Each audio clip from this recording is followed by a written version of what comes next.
Rauðmaginn kominn á Hrognaklett 9. apríl og bíður eftir að grásleppan komi til að hrygna hjá honum.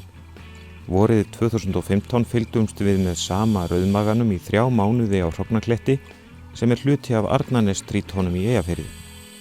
Hér alltaf fyrsta hrygning hrognkelsis á þessum slóðum á hverju vori.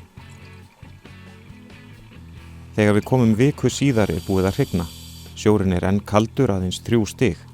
Við sjáum litinn á glænýjum eggjunum og við ætlum að fylgjast með þroska þeirra allt þar til þau klekjast út.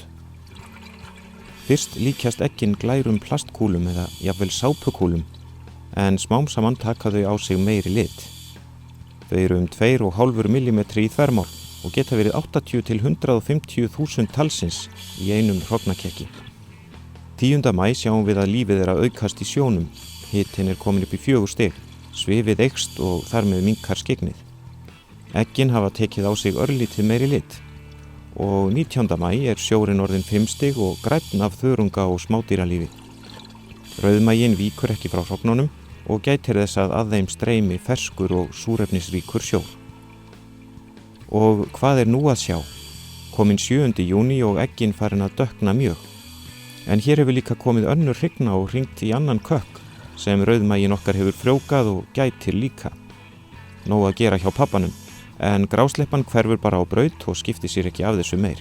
Erfitt að ná myndum af henni því hún ljónstygg, öfugt við rauðmagan sem kippir sér ekki upp við nærveru okkar. Í eggjunum þroskast seiðin og snemma mótar fyrir augum. 23. júní augun orðin mjög greinileg í eggjunum úr fyrri hrygningunni. Seiðin þroskast mishratt eins og við sjáum á litnum, en eggin dökkna því meir sem meira líður á. Við sjáum talsverðan mun 5 dögum síðar.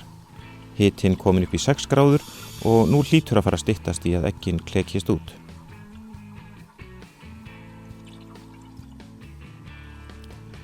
Hér þroskast ungviði í tugþúsunda tali sem nauðsynlegt í hörðum heimi hafsins þar sem afföllin mikil.